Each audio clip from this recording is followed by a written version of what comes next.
Hi, welcome to Crime in the Mitten. We are your hosts. I'm Shelby. And I'm Alia.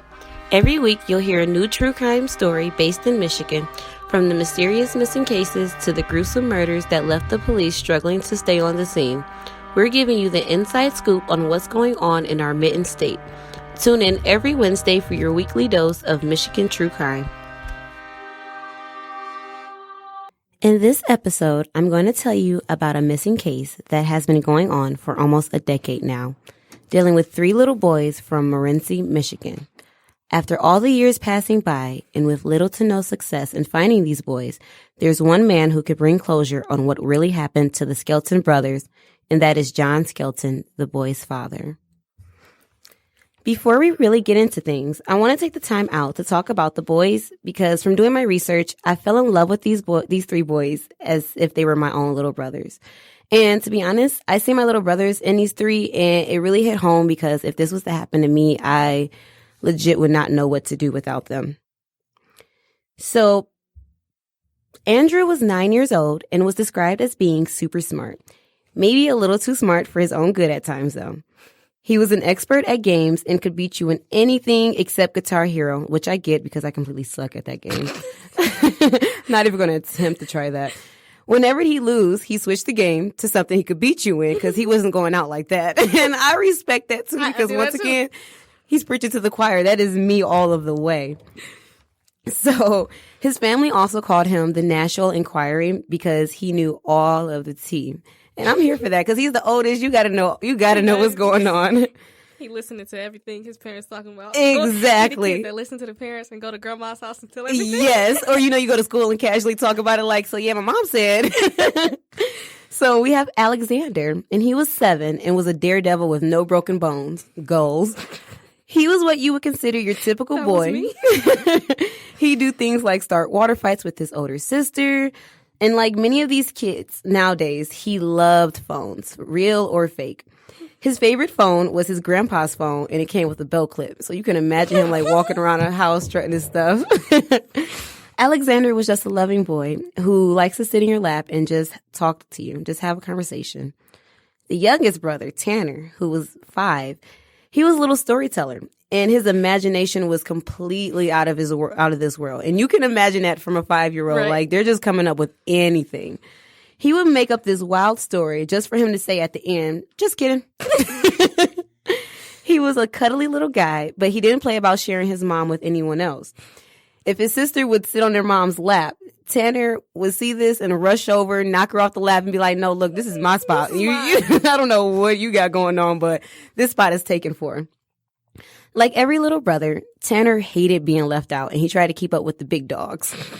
He loved to play Uno Moo, but he lost one time, and the little guy's been cheating ever since. Andrew, Alexander, and Tanner played soccer growing up. Andrew was the forward, Alexander was the goalie, and Tanner just tried to keep up on the field, which when I played soccer, that was literally the definition of me. I didn't know if that was a position, but I was like, I'll just run around and keep up with the team, keep the traffic going smoothly because it was, I don't want to back it up just standing here. So it pretty much also described high school together too.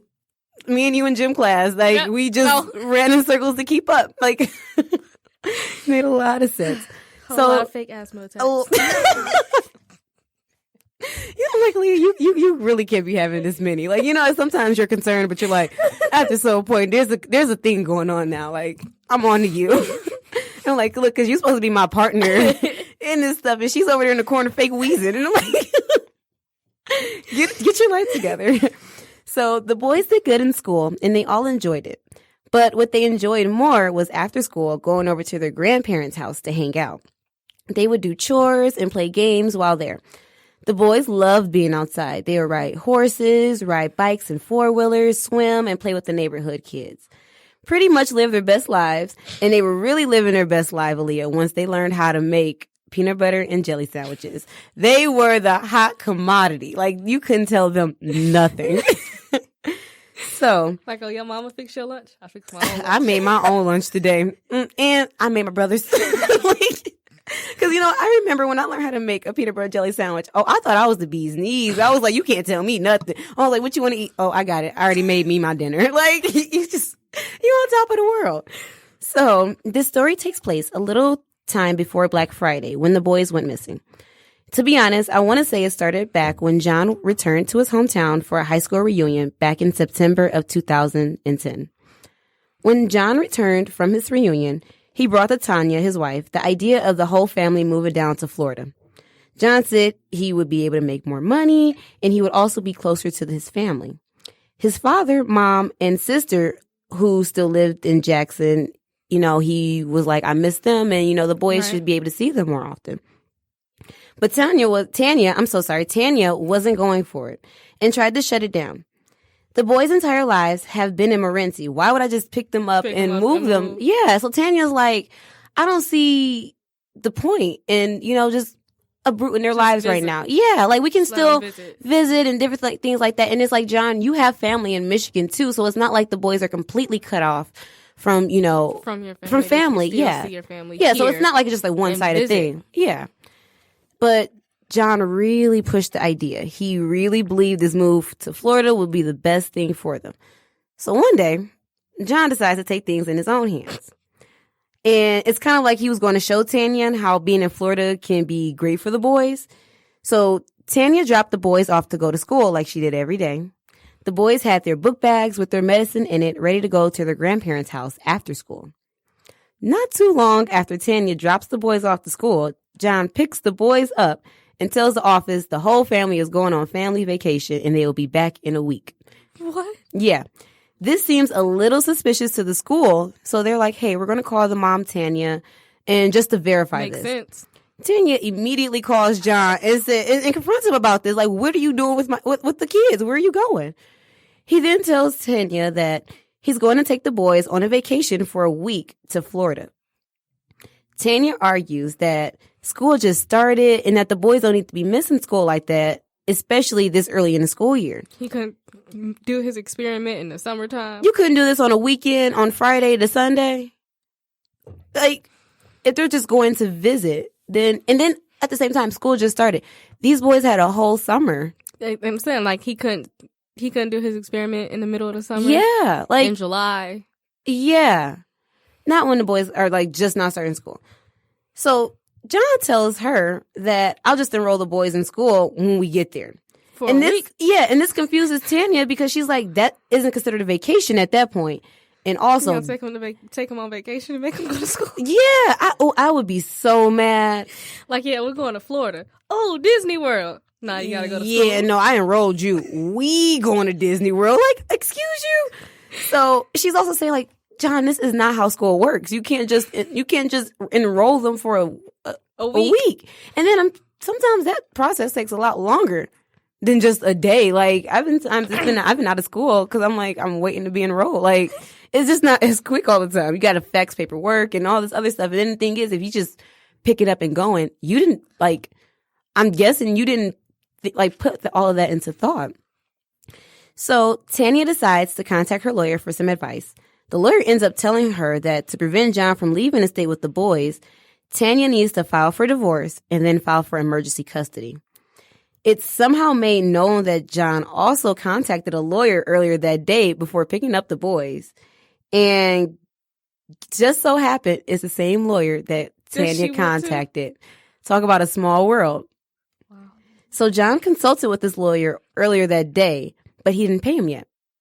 So he was technically not working as his lawyer yet. He wasn't his lawyer. So with Tanya knowing this information, she sends her daughters immediately to go to the lawyer's office, gets the paperwork going, get all this stuff, get the ball rolling. Tanya calls John back in an attempt to stall him. She doesn't need him just going straight to Florida with the boys. She convinces him to come back to the house to get the paperwork for the boys in, since you're going to register them in school. And there's no way you're going to be able to do that without any of this, any of this important information like their birth certificates. John falls for this and makes his way back to the house. Tanya stalls as she pretends to look for paperwork for the boys. While waiting for Tanya to find the papers, the lawyer calls John and informs him, I am not allowed to represent you because Tanya has beat you to the punch. Like, I just got paid. I can't represent you. John is pissed at this point. He's pissed. He begins to yell. I feel like it's like a protection thing, the lawyer, especially because he knew what was going on. The situation. He shouldn't have called. Yeah, he should have waited.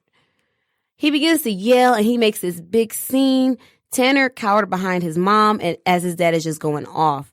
He then calls for Andrew and Alexander, who are playing outside in a front yard at the time, and he tells them to get in the van. The boys do as they're told, and John speeds out of the driveway, almost hitting Tanya's little sister to kneel in the process. And guess what?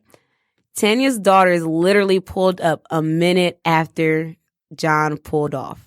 Wow. With the officer to serve John the papers. Right. Literally a minute later. The next day, it's Tanya's birthday, and she gets a call from the boys in Florida.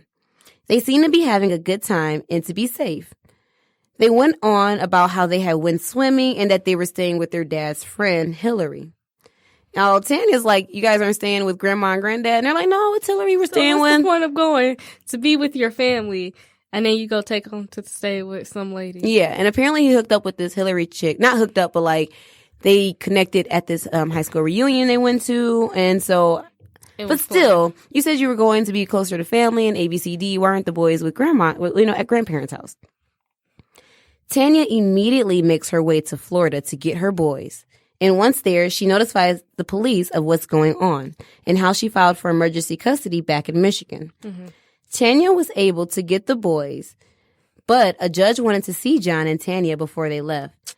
Tanya knew the meeting was harmless, but something told her to get a lawyer anyway, and you always go with your gut feeling.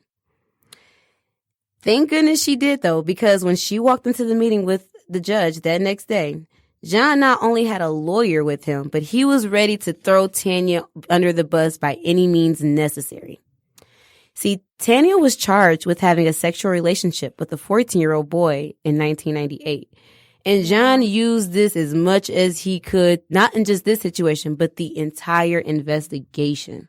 Wow. John went on to say that he believed that Tanya was sexually abusing the boys and that he brought them to Florida to protect them from Tanya. What? Yeah, so, and the thing is, it's just like, this is coming out of nowhere. Tanya was straight up with her lawyer before they even got there. And so he already knew what was up. Mm-hmm. So he jumps in, defends her from these attacks. The judge says, hey, look, you both need to leave out of Florida immediately. Like, just leave. Just go. Yeah. And you guys will continue to have joint custody until you get back to the Michigan state borderline. And once you get there, that's when the emergency custody will take effect and the boys must be in Tanya's possession. So they need to be in the car with Tanya at that time. Of course he's not going to take them. Yeah. So once back in Michigan, Tanya decides to go through with the divorce, but John wants to be together. He said that the boys needed to see their father on a daily basis and everything like that. But this was a situation that didn't need to be discussed. Tanya felt betrayed not once by John, but twice. One, for taking the boys to Florida without her permission. And second, bringing up her past against her like that and even accusing her of sexually abusing her own sons. Yeah.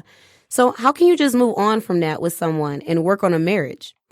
John moves not too far from the boys, like close enough where they can tell if John's van is in the driveway close. That's with my grandparents.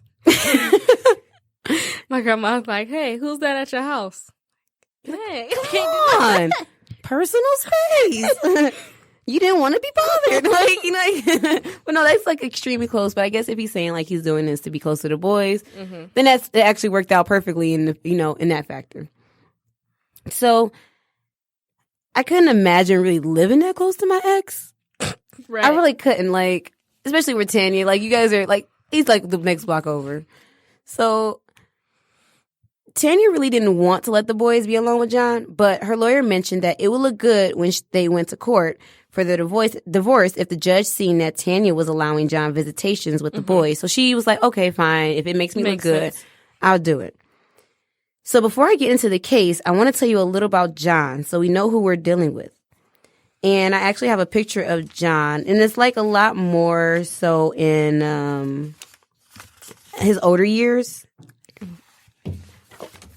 And this is him. I think this is a picture of him when he is in jail. You can tell. Yeah, and they said that, like, when he went in, once he was allowed to have, like, once he started having visitors, they were like, this guy looks completely different from, when he went in. Yeah, guilt. It does something to a soul. So John Russell Skelton was born on November 22nd, 1971.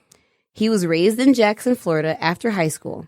He went into the Army, and that caused him to move around a lot. Right. So eventually he moved to Michigan to be with the family he had there, but he ended up staying after meeting and marrying Tanya in 2002. They had their first kid, and every 2 years after that, they had another boy until they got the 3 little handsome guys, and he referred to them as his bubbies. Mm-hmm. John was previously married before, and he had a daughter in that marriage.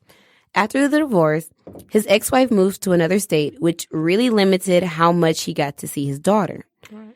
This could be a reason John wanted to stay with Tanya in fear of not being able to see his boys again. John was described by many people to be very intelligent enough to pull something off like this. Tanya had worked out with John that he would get the boys for Thanksgiving that year. He would pick the boys up from their grandparents' home at 5 p.m., and bring the boys home Black Friday at 3 p.m. He wanted more time prior to this, and Tanya was just like, no, because a week or so prior to, them making this agreement, John had told the boys that mommy had been in jail before for doing wrong things with, someone younger. Yeah. Your kids, especially that young. Right. And so you can see why Tanya was not having it. Like, you get the boys for this time and you're not even acting right. So when John had the boys, he called Tanya and begged her to get back together and to just forget about the divorce. And once again, Tanya says, no, we can't. I don't see this happening. Mm-hmm. So she could hear the boys in the back laughing and playing and having a good time. So, she can hear like the boys are still safe. Right. So she's not worried. She has no reason to be worried about this. That's their father. You don't think that you really would have to be worried about things like that. Yeah, about that. They're with their dad. So on Friday, Tanya decides to call John to see if there was any way she can get the boys a little early because she still wanted to celebrate Thanksgiving with them. Just like, even if it was just like, even if it was a day after. Like, right. I just want to spend, the holiday with them. When she called John, he told her that he and the boys weren't home and that they had went over to some friend's house to eat for Thanksgiving. Tanya could see John's van in the driveway though, and I have a picture of his van, and it's like a blue little family van, and yeah, just a little simple van blue, like it's like dark blue. You can tell whose it is. You can tell it's his car. Yeah, his car. You can spot this from anywhere. Exactly. So it's like, don't even lie to me like this. So when she asked him about this, he said, oh, well, my friend picked us up because I didn't feel like driving. Okay, makes sense. Tanya didn't find didn't have a reason to not believe him. So she's just like, okay, guys, give me a call once you get back. Time goes by and Tanya reaches out again to John and his story changes. He tells Tanya he has a confession. He said, hey, I'm actually at home and the boys are over at my friend's house. He said that during the Thanksgiving dinner, the boys really clicked with the kids there and they wanted the boys to stay the night and have a sleepover. He said that the boys were with his friend Joanne and that he had met her by helping her with her car alongside the road a while back, and they just stayed in touch. And she was very nice and had a nice family and everything like that. It's still suspect. You have to talk to the mother about that. She doesn't know this person. Mm-hmm. Exactly. And they're young boys. Yeah. And it's just like, even if you're like, okay, they are going to stay the night. Hey, the boys are going to be staying, just so we're on the same page. So Tanya still didn't see anything wrong with this. She asked John, so what time does she plan on bringing the boys home? And John wasn't even sure of that. She also asked him, hey, so when she do bring the boys home, is she dropping them off at your house and you bring them to me, or is she just going to straight bring them to me? John also didn't know if that was, what was going on with that. These are young boys. This is stuff. Yeah. You need talk to the person about. Yeah. And the oldest is 9, 7, and 5. Right. They're young. This is stuff Exactly. You need to know. Yeah. So she even offered to get the boys from Joanne and say, hey, I'll even meet her somewhere, or I'll go pick the boys up. Where are they? And he just danced around. He danced around the topic, never really giving her an exact answer, not giving much of anything. The next call she gets from John, he tells her he is on his way to the hospital over a leg injury due to a suicide attempt. Yeah. When Tanya hears this, she instantly gets worried. Not because of John, but with John on his way to the hospital, who are going to get the boys from this Joanne chick? Where are the boys at? And also, how do you sustain an injury, a leg injury from a suicide attempt? And later on, he ends up going and saying, like, it wasn't a suicide attempt. Although they were like, he tried to use a string that was, like, super thin, and then he fell off and it hit his leg or something like that. I don't really know. So Tanya contacts her lawyer about what's going on, and he advises her to wait until the drop-off time, 3 p.m. And if the boys are not there by then, she can go to the police. So she waited and waited until 3 p.m. And when 3:01 came and there was still no signs of the boys, she immediately alerted the police. An Amber Alert was put out instantly, and the state police, along with the FBI, began to search for the Skelton brothers. Tanya's lawyer also advised Tanya not to go to John's home because it may be a crime scene. Mm-hmm. But Tanya hated just sitting there with, just waiting for her boys to get home. She needed to do something. At this point, I'm sure he done cleaned everything up by right now. So you would think that. Tanya gets to his house anyway, but she couldn't even open the door because something big was blocking it. She called out to the boys to hope that maybe they're in the house and that they'll respond to her, but she heard nothing. When this was a dead end, she went back to the house, and in case this Joanne lady did bring the boys home, she'd be there. But no Joanne ever turned up, and neither did the boys. An investigation breaks out, and John, of course, is in the spotlight. They want to know who is this Joanne lady, too. The one that John said had the boys last for Thanksgiving and was supposed to bring them home. For all police know, Joanne is that John had met her while he was helping her with her car. Tanya has said that a Joanne Taylor actually added her on this mom app she was using called Cafe Mom. But later that turned out to be John pretending to be a Joanne Taylor, which it doesn't make sense, and it doesn't help his case. It doesn't help him out at all. It doesn't help him at all. At all. There was possibly a sighting of the boys, though, Alia, with a woman that could have been a Joanne Taylor in Sandusky, Ohio, at a donut shop. The cashier noted that the boys didn't want to go into the donut shop. They were real hesitant. They all looked tired and hungry, and the only reason the lady assumed that it was the boys was because the lady who had the boys referred to the youngest as Tanner. Wow. She told him to hurry up and pick something. The lady didn't know that the boys were missing at the time until after the holiday. This literally was like right after this happened. And even then, she hesitated to tell them because she wasn't sure of what she had saw.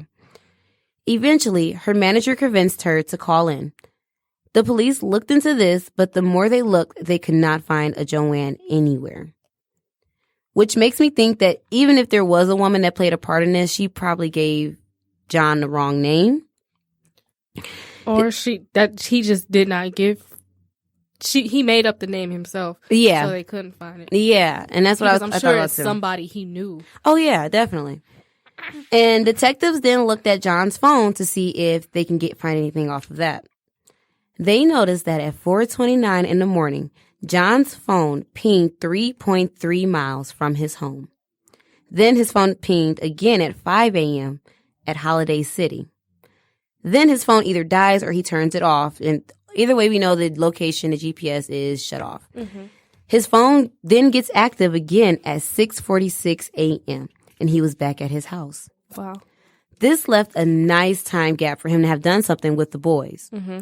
When John came back to the house, he was very active on his phone. He even made a status saying how he hoped God and Tanya can forgive him for what he has done. Wow. He also dropped a lot of his personal items off to a family member because he didn't think he'd be around long. What? Suspect. So when police finally searched the inside of John's home, they couldn't believe the state of his home. There were broken items everywhere. There were broken dishes, broken furniture, and even cords cut. There were knife gashes in the mattresses in the room. Police retrieve John's laptop and looks at his search history and finds something strange. John had made 2 searches the last night the boys were with him. 1, can you break someone's neck with your bare hands? What? And 2, can rat poison kill kids? John said in his defense that he and the boys were watching a karate movie that night, and the boys became curious about it when they saw those kind of deaths in the characters, so they decided to look it up. Really? Yeah. Because even then, it's like, as the adult, we know. You just gonna say yes, it'll kill you, don't do it. Because, okay, you look it up and it says no. Then a kid gonna try it. Yeah. Challenge accepted. Go to school. My daddy said that if you eat that right there, that's over there in the corner, nothing will happen to you. Yeah. Yeah, so it's just like, and you can just you could have easily shut those down. Like, it was just a weird search history, search, I don't know, it's just really weird to search, especially the boys go missing in that same time period. Right. So John's side of things starts months back when he said he tried to report the sexual abuse that he suspected between Tanya and the boys. He said that the chief of the police would not accept his report at the time. And in a courtroom in 2011, John stated that he felt like the system failed him, and that if he would have if the police would have chose to do their duties instead of being a friend to Tanya, he wouldn't have had to resort to what he did when it came to the boys. Yeah. That makes sense. So John says that the boys one day told him that Tanya has been quote unquote sexing them, which I don't even know what that means. He then told his parents about this, and that's when he said he tried to make a report. John said that after helping Joanne, they kept in touch, and she told him she knew of this group called the Underground Sanctuary that will take care of the boys for him to protect them from Tanya. Supposedly, after the boys had dinner that night, a few members from the group were going to pick the boys up, and John was under the impression that this was just a trial run and he'll get the boys back. Because this is like a Netflix account. Right. You get a week. Yeah. And that's like, it was just like, his story's just like literally all over the place right now. And it changes so many times in this case that it's ridiculous. Like, I was getting whiplash just trying to keep up. So on the boys' last day with John, he made their favorite food, fried chicken, and they ate a cake that John had made specially for them. They watched that karate movie I was talking about the night together. And John then told the boys that they would be going to live with a better family for a while. A few members from this group by the name of Joanne, Virgil, Sue, and Elijah came to pick the boys up in a van. John wrapped the boys in the blanket, gave them each a toy, and watched as they drove off with the boys into the night. John then told police that the boys were given to the Amish community to be raised. But although members in the Amish community lived away from mainstream, they still are aware of the news that go on, and if the boys were dropped off into the Amish community on the Indiana and Ohio borderline, like he said, the police would have definitely been alerted of something like this. Although John's story changed so many times over the years, he did go back and say he regretted giving the boys away in the first place. Because he did not have, full custody of the kids, if he was giving them to some type of organization, he would still need her signature, her ID for her to be there. Yeah, you would need something. You just can't just drop kids off to somebody. Right. Yeah, especially if this is an organization, like you're saying. I would see them having a system or something who do I contact when, ABCD? How do I know if you're not, emergency. How do I know if you're even their parents? This is a quote unquote trial run. Right. So it just doesn't make sense. You would need, who else is allowed to pick them up? Emergency contacts. Yeah. So it's stuff like that. It's a typical application process. I don't know. It really doesn't make sense. So a man by the name of Mose Gingerich also comes up. John said that when the boys were ready to be found, this is the man that will contact John. Police were actually able to track this man down. Mose did have an organization called the Underground Railroad that helped new Amish community members. Around the time, John produced the story of this happening to the boys. Mose had a show on TV that talked about the work of the Underground Railroad. Mose actually met face-to-face with John, and he told John that he had no idea who his sons were until 6 months prior to meeting him. And this was 7 years after the incident even took place. Also, something that Mose didn't key John in on at the time, John was asked when he found out about the group, when exactly did he find out about the group? And he said back in 2010. Mose revealed that he didn't go public with his group until 2012 when his show went public. So John just seemed mind blown by the fact that Mose had no idea who the boys were. And for the first time, John was starting to feel like things might not have went well. After meeting with John, Mose stated that John was a smooth guy and very intelligent, which this keep coming up that people are just saying that this guy is like really intelligent. Smart and could have pulled this off. Yeah. Easily. John's family, of course, had an input on things. His family was upset with how John handled things with the police when he went to report the supposed child abuse with Tanya. Which I wanted to add, when people in the community were asked about this, they said it was clear that the boys were loved by their mom and they couldn't imagine her harming them at all. John's dad stated that John should have just went straight to the state police instead of the local police when things didn't, work out in his favor. Right. John's dad believed that when the boys become of legal age, the real story of what happened will come out as well. And although he isn't sure if this is when just the oldest one turns 18 or when they all turn 18. John's father also shared that one day while he was out getting gas, someone came up from behind him and told him not to turn around. He then states that the boys are safe and that he shouldn't worry. He responded by just simply saying okay and went on about his day. John's mom believed that the boys were 100% safe, but she also believed that what John did was stupid and irresponsible. His mom went on about how Tanya would play with John's emotions when it came to the boys. She said Tanya would call John over on Sunday nights to stay the night, but would make him leave in the morning before the boys would wake up. Which I kind of can see where she just doesn't want to play with the boy's head. But I mean, I can see why she did that, to protect the boys, I guess. And then she would tell him a few days later that he wasn't going to be allowed to see the boys at all. That's messed up. Yeah. His mom believed this is the emotional stress that caused him to do what he did. His mom believes this whole situation, John was mistreated by the police, being kept in isolation in prison for years. Supposedly he was drugged when the police interrogated him. And when being interrogated, he was not allowed to eat, sleep, or use the restroom. So that's what John claims. John's sister believes that even growing up, John was the brains of the family. She was the physical sibling, while John was the thinker. He wasn't really a fighter. She definitely believed that her brother is capable of doing something like this, though. She also believes that Tanya did molest the boys as well. John's side of the family only contacted Tanya one time after the boys' disappearance, which kind of seems strange in itself, but I'm just taking it that they aren't really close, especially with all these comments that they're making towards her. With the things they were saying and then stuff like that going public, but I think I would still check on her. And reach out because you don't know where her kids are. She doesn't know where her kids are. I think I would check on her. Yeah, because at the end of the day, they all are family. Mm-hmm. So it's like, we're all missing them right now. They're not just missing to me. Because that's their mother. That's her kid. Yeah. So, 9 years later, a discovery was made in Missoula, Montana, which really confused police.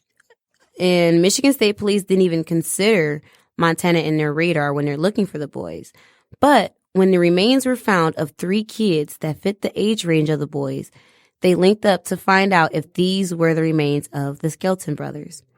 The owner of the house hired a cleaning team to clean the house after the 2 previous tenants had left. While the cleaning team were cleaning up, they came across a set of bones.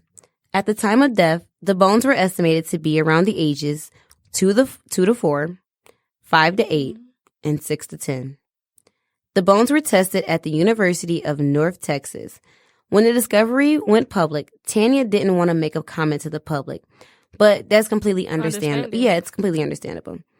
The news was something that definitely taken them all by surprise. They weren't expecting to have to find bones. They were kind of still holding out that maybe John did give these boys to someone. So John watched from prison as the news played out on the TV. He went on to say this news had an effect on his safety in the prison. Prisoners, yeah. I mean, what did you expect? Prisoners began to call him a child killer and a monster. He even went further to say that some people stopped talking to him. What do you expect? Yeah. After 6 months of waiting, the results came back negative for being the Skelton brothers. 9 years after the disappearance of the boys, a credible tip came in from a lady who claims to have seen John at a pond with his van the morning John's phone pinged in that area. Police had always considered this area a hot zone, but they never searched it. Police used cadaver dogs and side scanner sonars to look for the boys on the water. A land search with search dogs took place as well, but nothing was found, and they were just as close to finding the boys as they were before the search. The boys are still missing, and the boys' family, along with detectives, are not giving up hope of bringing the boys home. I'm going to post on our website some age-progressed photos of the boys, just so that we all can be on the lookout for these boys. Now, we're not sure how accurate these are of the boys because of many factors like their hair color and things can be changed. But it gives you a general idea, and to be honest, I'm really impressed with the technology these days, and it amazes me because it looks as if you're looking at the boys' school pictures. Yeah, their school pictures over the years. If you have any information on this case, please contact the Morenci Police at 517-458-7104. And I also want to give a huge shout out to the podcast Shattered, who dedicated an entire season to the Skelton case. Please be sure to listen to their episodes on these brothers. They have interviews with John and Tanya and many other people who played a part in this case as well. Thank you for listening to Crime in the Mitten. You can find the transcripts, pictures we've discussed, as well as the links to our references at our website. There, you can also find the links to all of our social media. If you have a case you'd like us to talk about, you can leave a comment down below or go to the Contact Us page of the website and leave a suggestion. Each month, we will choose one for an episode. Please like, comment, and subscribe. It helps a lot.